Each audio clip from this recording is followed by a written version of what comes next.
Hello everyone, welcome back to your own channel the edu excel and e learning platform. जैसे कि आप लोग जानते हो, सेशन के बारे में और सीरीज के बारे में यूट्यूब पे बिल्कुल फ्री ऑफ कॉस्ट आपको क्लासेस दी जा रही है। चाहे आप क्लास 11th में हो या फिर आप क्लास 12th में हो या आप 11th 12th पास आउट कर चुके हो और किसी पर्टिकुलर एंट्रेंस की तैयारी कर रहे हो, भले ही आपकी कोई भी स्ट्रीम हो, चाहे आप फिजिक्स केमिस्ट्री बायोलॉजी से बिलोंग करते हैं या फिर आप फिजिक्स केमिस्ट्री मैथमेटिक्स से बिलोंग करते हैं, पूरा सिलेबस आपको करवाया जाएगा। क्लास 11th का भी और क्लास 12th का भी, और किसी भी पर्टिकुलर एंट्रेंस की अगर आप तैयारी कर रहे हो तो यहां पर आके आप अपने कॉन्सेप्ट को ब्रश अप कर सकते हो और अपने कॉन्सेप्ट के फाउंडेशन स्ट्रॉन्ग कर सकते हो। नंबर ऑफ क्वेश्चंस यहां से लगा सकते हो। अगर मैं बात करूं, अपने ही सब्जेक्ट की बात करूंगा, as you know me, I am your mathematics mentor.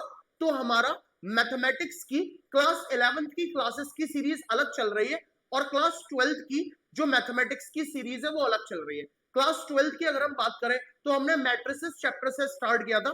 Matrices chapter लगभग 7 से 8 लेक्चर में हमने डिटेल में पढ़ा। उसके बाद हमने डिटरमिनेंट स्टार्ट किया, वो भी हमने डिटेल में बेसिक से एडवांस लेवल तक हमने डिटरमिनेंट कवर करा। और इन दो चैप्टर को कवर करने के बाद फिर हम क्लास 12th के इनवर्स ट्रिग्नोमेट्रिक फंक्शन चैप्टर पे आए, आईटीएफ पर, जिसको one of the most important chapter माना जाता है क्लास 12th का बोर्ड पॉइंट ऑफ व्यू से, या फिर जेडब्ल्यू मेंस या एमयू बीटेक की बात करें तो इससे अच्छे खासे आपको सवाल भी देखने को लिए मिलते हैं।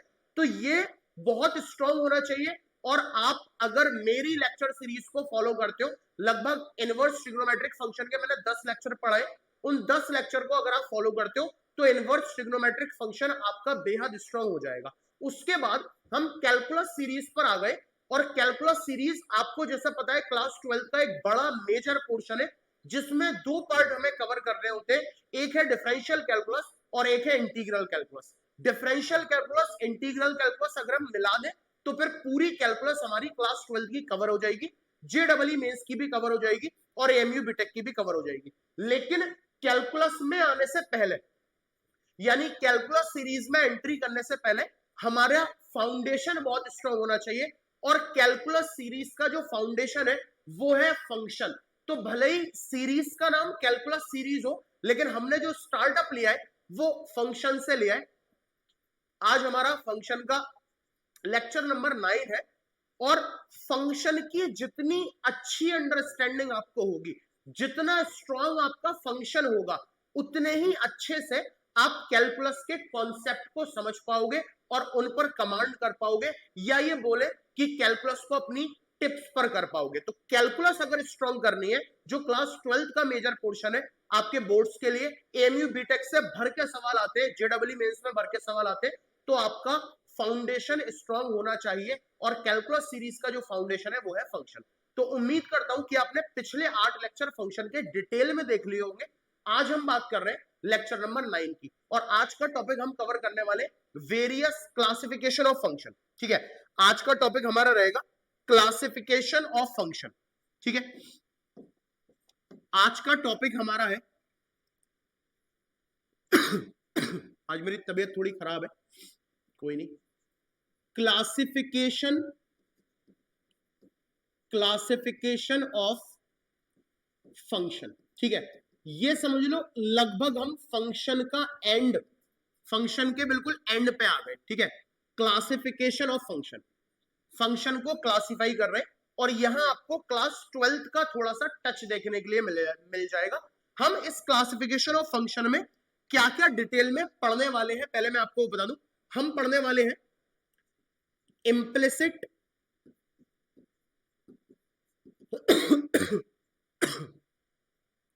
इम्प्लिसिट और एक्सप्लिसिट फंक्शन, इम्प्लिसिट और एक्सप्लिसिट फंक्शन पढ़ेंगे। ठीक है, दूसरी चीज हम पढ़ने वाले हैं यहां पर homogeneous homogeneous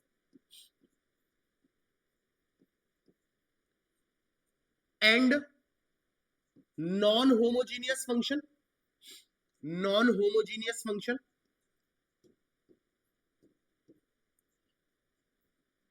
non homogeneous function पढ़ेंगे।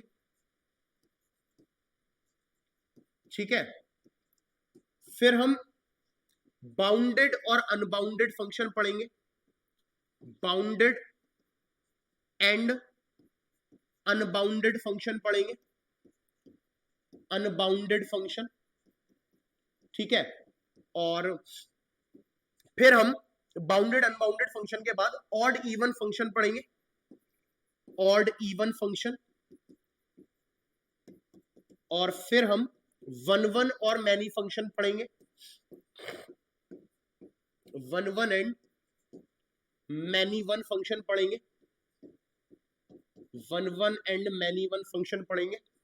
और फिर हम ऑन टू इनटू फंक्शन पढ़ेंगे, onto and into function, onto and into function पढ़ेंगे। और फिर हम periodic and aperiodic function पढ़ेंगे, periodic and aperiodic function, periodic and aperiodic function पढ़ेंगे। और बिल्कुल लास्ट में हम लोग इनवर्टेबल और नॉन इनवर्टेबल फंक्शन पढ़ेंगे, ठीक है। Invertible and non invertible function, non invertible functions पढ़ेंगे, ठीक है।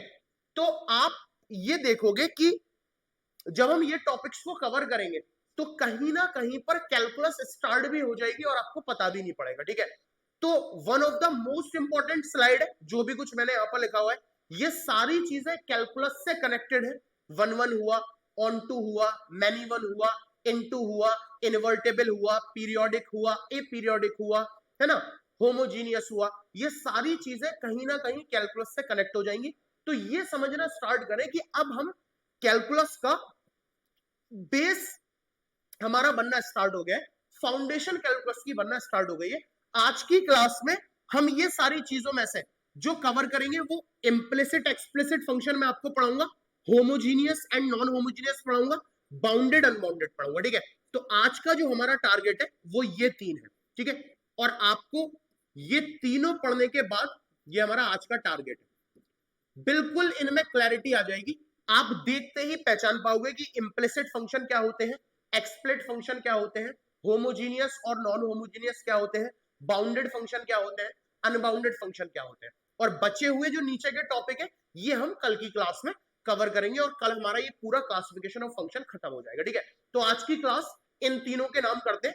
स्टार्ट कर रहा हूं इम्प्लिसिट और एक्सप्लिसिट फंक्शन से, ठीक है।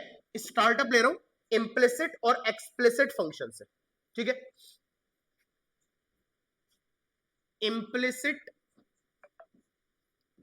implicit and explicit function,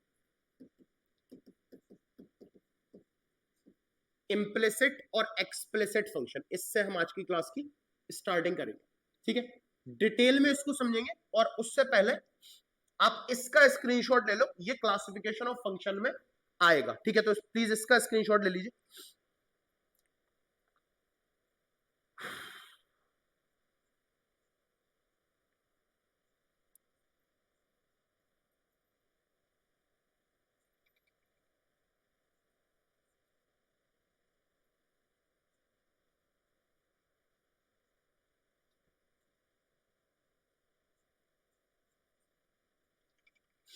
okay, तो स्टार्ट करते।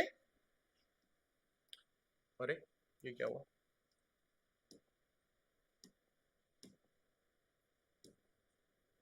कहां चला गया भाई।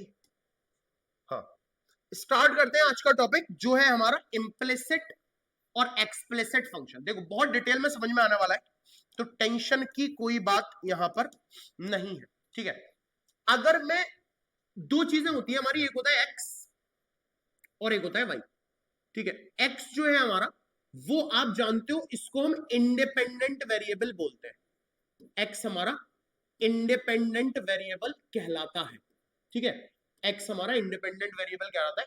और जो वाई है जिसको आप एफ एक्स भी बोलते हो, वाई बोलो या एफ एक्स बोलो, है ना, ये हमारा वाई बोलो या एफ एक्स बोलो, ये हमारा डिपेंडेंट वेरिएबल कहलाता है, ठीक है।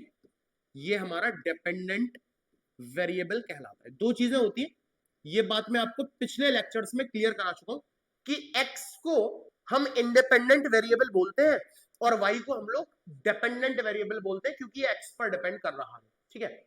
और वाई को एफ एक्स भी बोलते हो।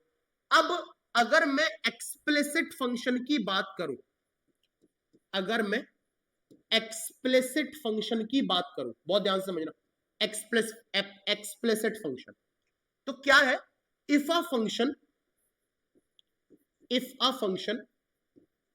fx is clearly expressed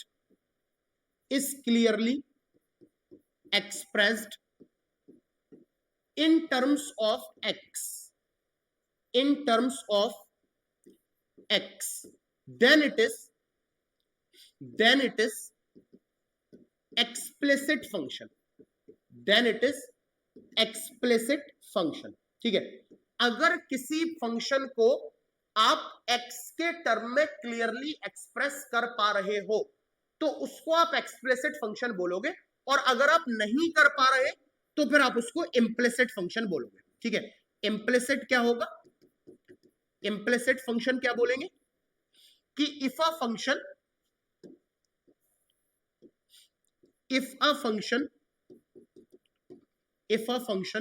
fx is not clearly expressed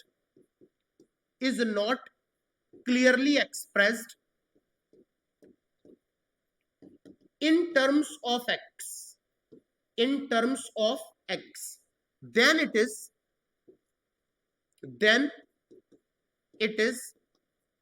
implicit function, ठीक है? तो ये तो मैं मैथमेटिक बाय डेफिनेशन बता रहा हूं, ठीक है, कि इम्प्लिसिट और एक्सप्लिसिट क्या है? ये सिर्फ तरीके हैं। अगर आप फंक्शन को क्लियरली एक्स के टर्म में लिख पा रहे हो तो वो एक्सप्लिसिट फंक्शन कहलाएगा, और अगर आप फंक्शन को एक्स के टर्म में क्लियरली नहीं लिख पा रहे हो तो वो इम्प्लिसिट फंक्शन कहलाएगा। फॉर एग्जाम्पल, आप जरा इन दो फंक्शन को देखिए जो लगभग आपको एक से लगेंगे, ठीक है? जैसे आप इन्हें देखो, ये मैंने लिखा x plus f x is equals to 2, ठीक है? x plus f x is equals to 2, और एक तरफ मैं लिखता हूं f x is equals to 2 minus x, ठीक है? इन दोनों को देखो, ये दोनों एक ही चीज है भाई। आप x plus f x is equals to 2 लिखो या आप f x is equals to 2 minus x लिखो, एक ही बात है। लेकिन हम इस बात को बोलेंगे ये हमारा एक्सप्लिसिट फंक्शन है, ये हमारा एक्सप्लिसिट फंक्शन है। क्यों है? क्योंकि हम एफ एक्स को एक्स के टर्म में क्लियरली लिख पा रहे हैं, लेकिन यहां पर क्या हो रहा है? F x plus something is equal to 2, तो यहां एफ एक्स को एक्स के टर्म में क्लियरली नहीं लिख पा रहे, हालांकि एक ही बात है। इसको हम बोलेंगे इम्प्लिसिट। ये हमारा कैसा फंक्शन है? इम्प्लिसिट फंक्शन है। मैं आपसे एक बात समझाना चाह रहा हूं, ये दोनों ही बातें एक है। या तो आप x plus f x is equal to 2 बोलो या आप f x is equal to 2 minus x बोलो, ये दोनों ही बातें आपकी एक है, बस तरीके अलग अलग है, इसलिए नाम अलग अलग हो गए। जब f x is equal to something लिख रहे हो, f x is equal to something, और वो x के टर्म है, तो आप उसे एक्सप्लिसिट बोलोगे, और एफ एक्स में कोई चीज जुड़ रही है, माइनस हो रही है, तो आप उसे इम्प्लिसिट बोलोगे। फॉर एग्जाम्पल देता हूं, एक्सप्लिट का एग्जाम्पल और देखो। अगर मैं लिखता हूं f x is equal to sine x minus cos x, ये आपका एक्सप्लिसिट है ना? एफ एक्स लिखा हुआ है एक्स के टर्म में, और इस चीज को अगर मैं कॉस एक्स को इधर लिया हूं ना, मैं लिख दूं cos x plus f x is equal to sine x, आप बोलोगे सर एक ही तो बात है। आप क्या बोलोगे सर एक ही तो बात है। आप माइनस कॉस एक्स को इधर लिया है तो ये cos x plus f x हो गया, लेकिन इसको मैं बोलूंगा, इस तरीके को बोलूंगा ये एक्सप्लिसिट फंक्शन है, और इस तरीके को मैं बोलूंगा ये इम्प्लिसिट फंक्शन है, ठीक है? उम्मीद करता हूं कि जो पॉइंट आपको समझाना चाह रहा हूं वो आप समझ गए हो। फंक्शन दोनों एक ही है, f x is equal to sine x minus cos x लिखो या cos x plus f x is equal to sine x लिखो, बात एक ही है, लेकिन क्योंकि लिखने के तरीके दो है तो नाम भी दो है। अगर f x is equal to ऐसा है तो एक्सप्लिसिट होगा, अदरवाइज वो इम्प्लिसिट होगा। उम्मीद करता हूं कि इम्प्लिसिट और एक्सप्लिसिट समझ में आ गए होंगे। जैसे मैं मान लो ये लिख दूं y is equal to sine x plus x square, ये हमारा एक्सप्लिसिट है, और इसको मैं अगर ऐसे लिख दूं x square plus y equal to cos x, अब ये इम्प्लिसिट बन गया, ठीक है? अगर क्योंकि ये y के साथ कुछ जुड़ गया है ना, यहां y इज इक्वल टू है, तो ये एक्सप्लिसिट हो गया, ये इम्प्लिसिट हो गया। ठीक है, तो उम्मीद करता हूं आपको इम्प्लिसिट और एक्सप्लिसिट फंक्शन समझ में आ गए हैं बिल्कुल क्लियरली। ठीक है, इसको पॉज करके नोट करेंगे, अगली बात हम नेक्स्ट स्लाइड पर करेंगे। ठीक है, जल्दी से इसको नोट करिए।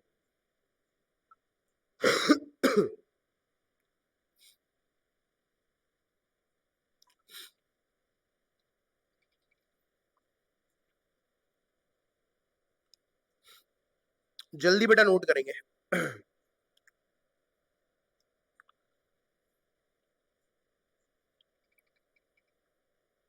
ओके, नेक्स्ट देखेंगे होमोजीनियस एंड नॉन होमोजीनियस। ठीक है, homogeneous and non homogeneous function. ठीक है, homogeneous, homogeneous and non homogeneous function. देखो कैलकुलस स्टार्ट हो चुकी है तुम्हारी, होमोजीनियस से कुछ याद आ रहा है? डिफरेंशियल कैलकुलस में पढ़ते हैं हम, एक चैप्टर है ना हमारा वहां पर, एक चैप्टर है हमारा वहां पर डिफरेंशियल इक्वेशन, उसमें पढ़ते हैं होमोजीनियस इक्वेशन। तो कब समझ पाओगे? डिफरेंशियल इक्वेशन एक चैप्टर है जिसमें होमोजीनियस इक्वेशन पढ़नी है, तो वो समझ में ही तब आएगा जब होमोजीनियस फंक्शन क्या होते हैं ये क्लियर हो। ठीक है, तो क्या होते हैं इसको हम समझेंगे पहले। ठीक है, मैं एक एग्जांपल लिखता हूं, दो फंक्शन यहां पर लिख रहा हूं। एक मैं होमोजीनियस का एग्जांपल लिख रहा हूं एफ। ठीक है, या इस एग्जांपल से पहले मैं आपको एक चीज बता दूं, एक चीज इस एग्जांपल से पहले बता दूं, दो चीजें होती हैं बल्कि, ताकि आपको क्लियर रहे, ये चीज आपको क्लियर रहे। ठीक है, देखो दो चीजें बताता हूं। एक वर्ड होता है single variable, single variable, single variable function, पहले इसको समझ लो। ठीक है, और एक होता है multi variable function, multi variable function. नाम से ही समझ में आ गया हमारे कि सिंगल वेरिएबल और मल्टी वेरिएबल क्या है। फॉर एग्जाम्पल मैंने लिखा सिंगल वेरिएबल का मतलब एक ही वेरिएबल होगा, ओनली वन वेरिएबल, बस एक ही वेरिएबल होगा। और मल्टी वेरिएबल का मतलब होता है more than one variable, more than one, एक से ज्यादा। अब एक से ज्यादा कितना ही हो जाए, दो तीन etcetera and etcetera. For example मैंने यहां लिखा f x is equal to x square minus two. तो इस फंक्शन में आप देख पा रहे हो सिर्फ एक ही वेरिएबल है जो एक्स है, और इधर मैंने एग्जांपल दिया f x comma y. X comma y का मतलब इस फंक्शन में एक्स भी होगा वाई भी होगा, x square plus two y, ये मेरा मल्टी वेरिएबल फंक्शन है। ठीक है, मैंने एक और एग्जांपल दिया f y equal to y cube plus two. ये मेरा सिंगल वेरिएबल है क्योंकि सिर्फ एक ही वेरिएबल यूज हो रहा है और वो कौन है, वो वाई है। अब मैं एक और एग्जांपल देता हूं यहां पर f x comma y comma z, तीन वेरिएबल यूज कर रहा हूं मैं। ठीक है, क्या क्या, x cube plus y cube plus z cube. ठीक है, तो ये बात हमें समझ में आती है कि हमारे दो तरीके के क्लासिफिकेशन होते हैं, एक होता है सिंगल वेरिएबल फंक्शन, एक होता है multi variable function. Single variable function क्या होता है, जहां एक ही वेरिएबल का यूज हो रहा हो, जैसे एक्स का, जैसे वाई का। और अगर एक से ज्यादा वेरिएबल यूज हो रहे हैं एक्स वाई जेड, तो उसके एग्जांपल ये है। ठीक है, अब आते हैं हम वापस से हमारे टॉपिक पर। ठीक है, और ये समझना है कि होमोजीनियस और नॉन होमोजीनियस फंक्शन जो होंगे, ये बात मैं लिख दे रहा हूं। ठीक है, ये बात मैं नोट कर दे रहा हूं। Homogeneous, homogeneous and non homogeneous, non homogeneous functions, functions are only in the case of, are only in the case of, are only in the case of multi variable functions, ये बात हमें समझनी है, ठीक है। मल्टी वेरिएबल फंक्शंस, ये बात हमें सीखनी है और समझनी है कि ये जो नाम है ना होमोजीनियस और नॉन होमोजीनियस, ये क्या होते हैं वो बाद में देखेंगे। पहले ये समझना जरूरी है कि चाहे होमोजीनियस पढ़े या नॉन होमोजीनियस पढ़े, ये दोनों मल्टी वेरिएबल फंक्शन की कैटेगरी में जाएंगे, यानी जिसमें एक से ज्यादा वेरिएबल है, ठीक है। अब मैं आपको दो एग्जांपल्स यहां दिखाता हूं ताकि आपको क्लैरिटी के साथ ये चीज समझ में आए, ठीक है। जैसे एक फंक्शन में लेता हूं f x comma y, multi variable function ले रहा हूं, x square minus y square, x square minus y square plus 2xy, ठीक है। एक एग्जांपल मैंने ये लिया, एक फंक्शन है x square minus y square plus 2xy, आप देख पा रहे हो मल्टी वेरिएबल फंक्शन है। और एक फंक्शन मैंने ये लिया जी एक्स कॉमा वाई, एक फंक्शन में ले रहा हूं x square plus y minus 2x, x square plus y minus 2x। जरा 2 मिनट वीडियो पॉज करके इन दोनों फंक्शन में सिमिलैरिटी अगर देखोगे तो ये दोनों ही मल्टी वेरिएबल फंक्शन है, क्योंकि इसमें भी एक से ज्यादा वेरिएबल है एक्स और वाई, इसमें भी एक से ज्यादा वेरिएबल। डिफरेंस दिखाई दे रहा है? 2 मिनट जरा वीडियो देख करके इन दोनों को ऑब्जर्व करो, डिफरेंस दिखाई दे रहा है? डिफरेंस देख पा रहे हो आप?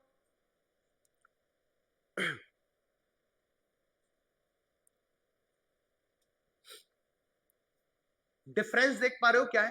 ये तो क्लियर है कि मल्टी वेरिएबल है, डिफरेंस क्या है? डिफरेंस ये है इन दोनों एग्जांपल्स में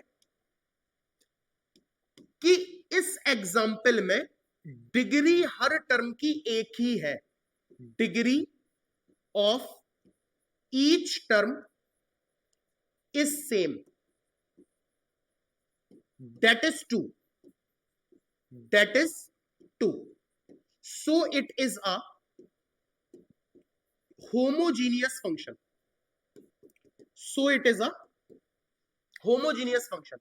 x की डिग्री 2 है, y की डिग्री 2 है, और यहां x y इसकी डिग्री 1, इसकी डिग्री 1, 1 और 1 2, ठीक है। डिग्री हर टर्म की सेम है, यहां पर डिग्री हर टर्म की सेम नहीं है, degree of each term is not same, degree of each term is not same. जैसे x की डिग्री 2 है, y की 1 हो गई, इधर x की 1 हो गई, तो डिग्री सेम नहीं है, so it is a non homogeneous function, ये हमारा नॉन होमोजीनियस फंक्शन है। तो यहां से हमें सबसे पहले तो ये देखना है कि क्या हम इस बात को समझ पा रहे हैं कि सिंगल वेरिएबल फंक्शन और मल्टी वेरिएबल फंक्शन क्या है। सिंगल वेरिएबल फंक्शन वो होते हैं जिसमें एक ही वेरिएबल है, जैसे f x is equal to x square plus 2, और मल्टी वेरिएबल वो होते हैं जिसमें एक से ज्यादा वेरिएबल है, जैसे x square plus y square plus 2xy, है ना, 3 भी हो सकते हैं एक्स वाई जेड। अब ये बात समझना इस वजह से जरूरी था क्योंकि होमोजीनियस और नॉन होमोजीनियस की जो डेफिनेशन है वो तभी समझ पाएंगे जब मल्टी वेरिएबल समझ में आ जाए। अब मैंने आपको दो एग्जांपल दिए मल्टी वेरिएबल फंक्शन के, अगर हमारे पास हर टर्म की डिग्री सेम है तो फंक्शन होमोजीनियस कहलाएगा, अगर हर टर्म की डिग्री सेम नहीं है, अलग अलग है, तो नॉन होमोजीनियस कहलाएगा। ये तो बाय डेफिनेशन हो गया। क्या इसका कोई मैथमेटिकली भी तरीका है जो हम देख के समझ पाए होमोजीनियस है या नॉन होमोजीनियस है? बिल्कुल है, लेकिन उससे पहले आप उसको नोट करेंगे और फिर मैं आगे डिटेल में आगे बात करता हूं, ठीक है। बहुत सारे एग्जांपल्स लेते हैं फिर।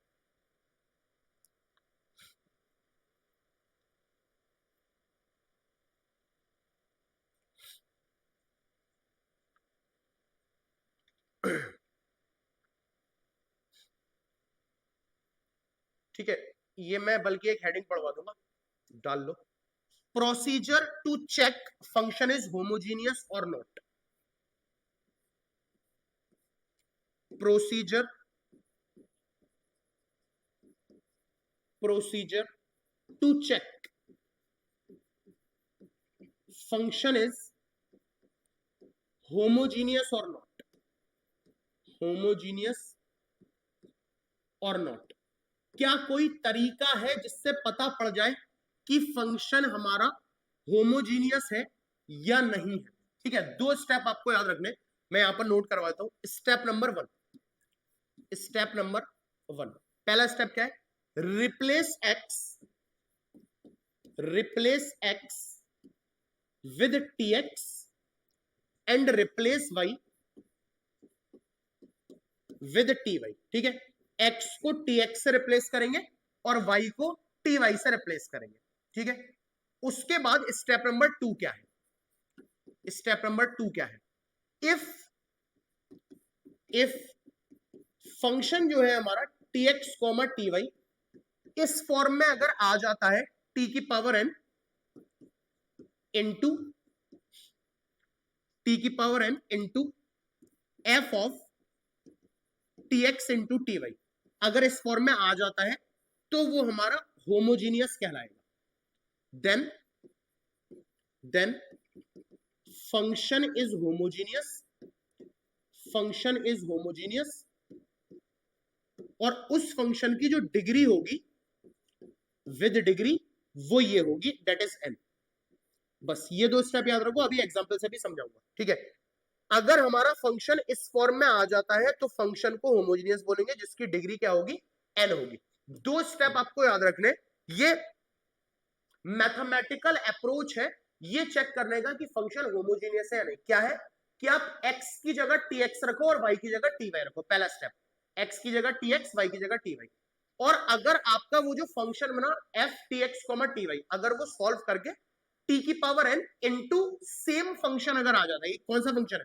सेम, जहां से हमने स्टार्ट करा था, तो आपका फंक्शन होमोजीनियस होगा जिसकी डिग्री n होगी। फॉर एग्जांपल मैं एक काम करता हूं, ये तो हमें क्लियर है ना कि ये फंक्शन हमारा होमोजीनियस है क्योंकि इसकी डिग्री 2 है। मैं उससे करके दिखाता हूं, x square minus y square plus 2xy, x square minus y square plus 2xy। ठीक है, मान लेते हैं कि हम नहीं देख पा रहे कि x square minus y square plus 2xy हमारा होमोजीनियस फंक्शन है, हम नहीं देख पा रहे, तो अकॉर्डिंग टू दिस कैसे चलेंगे? मैंने बोला x की जगह tx और y की जगह ty, तो ये ऐसा हो जाएगा, x की जगह tx और y की जगह ty। ठीक है, x की जगह tx रखोगे तो ये हो जाएगा t square x square, y की जगह ty रखोगे ये हो जाएगा t स्क्वायर वाई स्क्वायर, और प्लस 2xy यानी 2xy करोगे तो आ जाएगा 2t स्क्वायर xy। ठीक है, आगे सॉल्व करा, f tx ty equal to, इन सब में t स्क्वायर कॉमन आ रहा है, अंदर बचा x square minus y square plus 2xy। तो वही मैंने पढ़ाया था कि आपको ये मिल जाए t की पावर n, t की पावर 2, और ये सेम फंक्शन, तो देखो सेम फंक्शन वही आ गया, x square minus y square plus 2xy। अगर ऐसा मिल जाता है तो आप इसे बोलोगे होमोजीनियस है, और इसकी डिग्री कितनी है? जितनी डिग्री है, डिग्री इज 2। ठीक है, अब इसी मेथड से मैं और एग्जांपल लेता हूं, चेक करते हैं हमारे फंक्शन होमोजीनियस है या नॉन होमोजीनियस है। उससे पहले please pause the video and note it down, जल्दी इसको नोट करेंगे, जल्दी से इसको नोट करेंगे।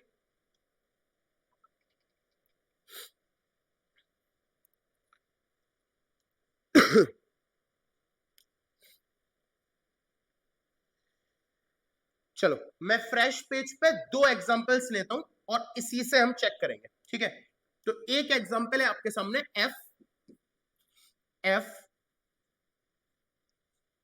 ये तो हमने कोई बड़ा सा एग्जांपल लेते हैं, f x कॉमा y कॉमा z, तीन वेरिएबल्स लेते हैं। ठीक है, x cube plus y square z, x cube plus y square z minus x square y square minus x square y square upon z. ठीक है, एक फंक्शन तो ये ले लेते हैं, इसको चेक करेंगे कि ये हमारा होमोजीनियस है और इसकी डिग्री कितनी है। और एक ले लेते हैं g x comma y comma z, g x comma y comma Z.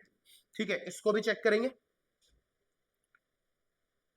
और ये है x square upon y z, x square upon y z, x square upon y z plus sine x upon y. काफी है ना?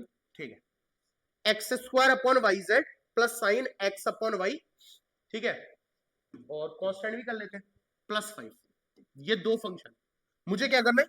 मुझे check करना है कि ये दोनों मेरे होमोजीनियस है या नॉन होमोजीनियस, और अगर होमोजीनियस है तो इनकी डिग्री कितनी है, और नॉन होमोजीनियस है तो डिग्री का कोई सवाल ही नहीं होता। ठीक है, देखो तो क्या करना है, मुझे x की जगह, याद है ना, x की जगह मुझे tx पुट करना है और y की जगह मुझे ty पुट करना है। तो पहले यहां करता हूं, ठीक है।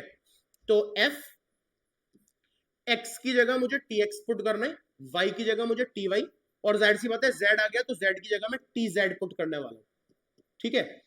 और ये बना x का क्यूब, x का क्यूब का मतलब tx का क्यूब, यानी t क्यूब और x cube plus y square into Z.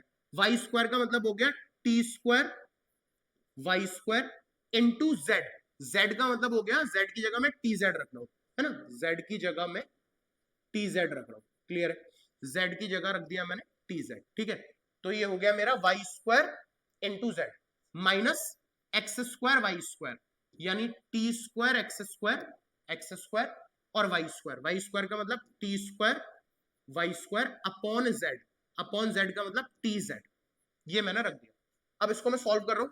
ये हो गया मेरा f t x t y t z equal to, यहां देखो जरा, टी क्यूब एक्स क्यूब, ये हो गया t square into T, this is T cube, और ये हो गया वाई स्क्वायर इंटू जेड, ठीक है, minus this will become T square into T square, T की पावर 4, और टी से टी की पावर 4 कटेगा तो टी क्यूब बचेगा, और ये बचा x square y square upon z, ठीक है। इसको बहुत ध्यान से देखेंगे तो f t x into comma t y comma t z will be equal to, इन सब में टी क्यूब कॉमन आ रहा है, अंदर बचेगा x cube plus y square z minus x square y square upon z. जरा ध्यान से ऑब्जर्व करो, क्या ये वही सेम फंक्शन आ गया, x cube plus y square z minus x square y square z. तो ये मैं इस फॉर्म में लिख पा रहा हूं, मतलब हाँ जी ये होमोजीनियस है, ये होमोजीनियस है, और ऐसा होमोजीनियस है जिसकी डिग्री है 3। इसकी डिग्री कितनी, 3, ठीक है। तो उम्मीद है समझ में आ रहा होगा किस तरीके से हम इसको कर रहे हैं। बिल्कुल सेम कॉन्सेप्ट वहां यूज करेंगे, तो ये समझ में आ गया। इसको मैं थोड़ा सा छोटा कर देता हूं। अरे जेड कहां ले गया मैं, कोई बात नहीं, दोबारा ले लेते हैं।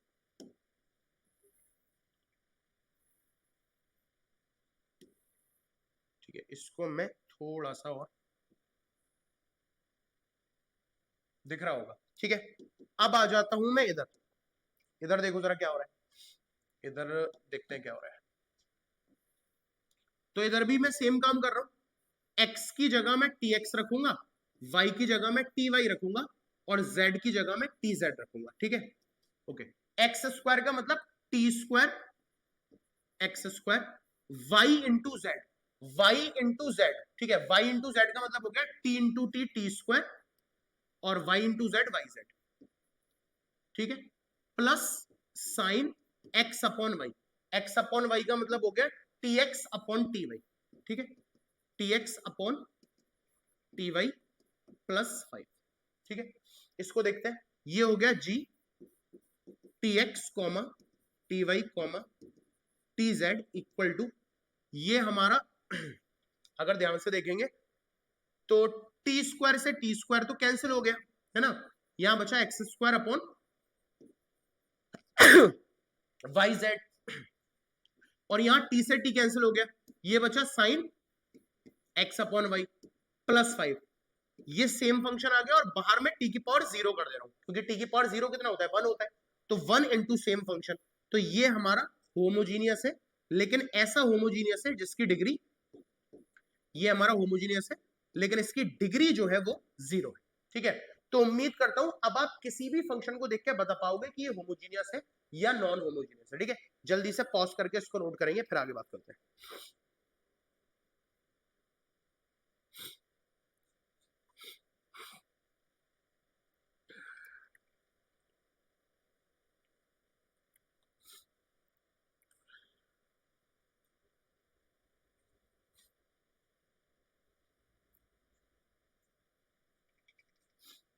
ओके, लास्ट टॉपिक हमारा बचा आज का जो हमें कवर करना था, बाउंडेड एंड अनबाउंडेड फंक्शन। तो जल्दी से इसका स्क्रीनशॉट ले लीजिए, फिर मैं आपको बताता हूं बाउंडेड एंड अनबाउंडेड फंक्शन क्या होते हैं।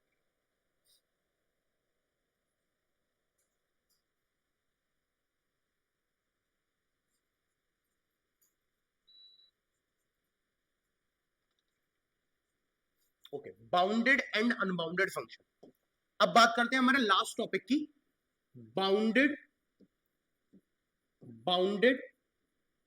And unbounded function. Bounded and unbounded function हमें बहुत अच्छे से देखना आ गया है दो चीजें, ठीक है। हमें देखना आ गया है कि होमोजीनियस और नॉन होमोजीनियस कौन होते हैं, इम्प्लिसिट एक्सप्लिसिट कौन होते हैं, और अब हम समझेंगे कि हमारा बाउंडेड एंड अनबाउंडेड क्या होते हैं, ठीक है। देखो, इफ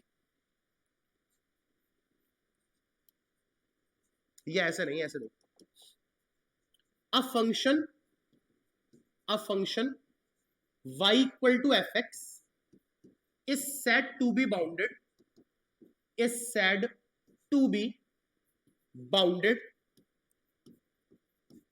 if आपने fx का मॉड लिया और ये वैल्यू लेस देन और इक्वल टू m आ गई, where m is a finite value, ठीक है, where m is a finite value, m जहां पर कोई फाइनाइट वैल्यू, ठीक है।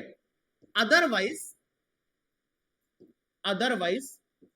y equal to fx is unbounded, ठीक है। बहुत आसान सी बात है। क्या बोल रहे हैं कि आपके पास कोई फंक्शन आया, अब आपको ये चेक करना है कि जो वो फंक्शन बाउंडेड है या अनबाउंडेड है। तो आपको क्या करना है, आपको उस फंक्शन का मॉड लेना है, ठीक है। अगर आपने उस फंक्शन का मॉड लिया और वो मॉड m के बराबर आया या m से कम आया, m का मतलब है कोई फाइनाइट वैल्यू, यानी उसका मॉड लेने पे आपको कोई फाइनाइट वैल्यू मिल जाए या उस फाइनाइट वैल्यू से थोड़ा छोटा मिल जाए, तो आप उसको बोलोगे कि वो आपका बाउंडेड फंक्शन है।